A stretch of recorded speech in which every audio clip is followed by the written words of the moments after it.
All right, let's talk about tuning the banjo a little bit. Banjos are notorious for being difficult to tune and to keep in tune, especially if you have a beginner model or lower end model. It's going to be hard to keep that thing in tune.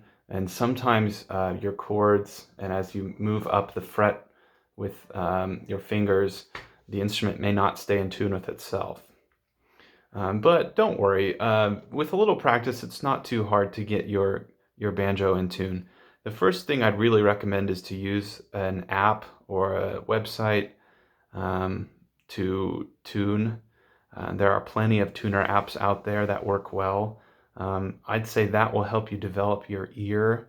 So before you start tuning your instrument by ear, use an app because that'll train your ear to know what it should sound like when it's either in tune, flat, or sharp.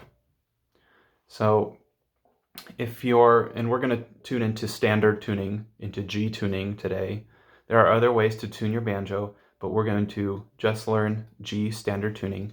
I say G because when you play all the open strings, that should be a G chord. So I will refer to first string, second string, third string, fourth string, and then fifth string is the half string that has its own tuner up here. So the fifth string should be your highest sounding pitch because the string is so much shorter. And then first, second, third, fourth will get progressively lower. So each string, working from fifth down to first, the notes they should sound should be G, D, G, B, and D. So you'll notice that the third and fifth strings are tuned to octave Gs, and the first and fourth strings are tuned to octave Ds. That's one way to check if it's in tune. Are those two pairs identical octaves? Okay, and then you have the B thrown in there in the second fret. Okay, if just one of those strings is out of tune, it will not sound right. I will show that by taking the second string's tuner and lowering it a bit. Okay, that really affected and it does not sound good.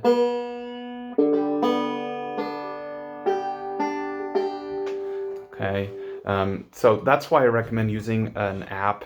Your ear might not be trained to know which string is actually out of tune. It might only be one of them, but it makes the whole instrument sound terrible if just one is way out. Okay, so your tuners are, of course, up here it would be the fifth strings tuner, fourth string tuner, third string tuner, second string tuner, and first string tuner.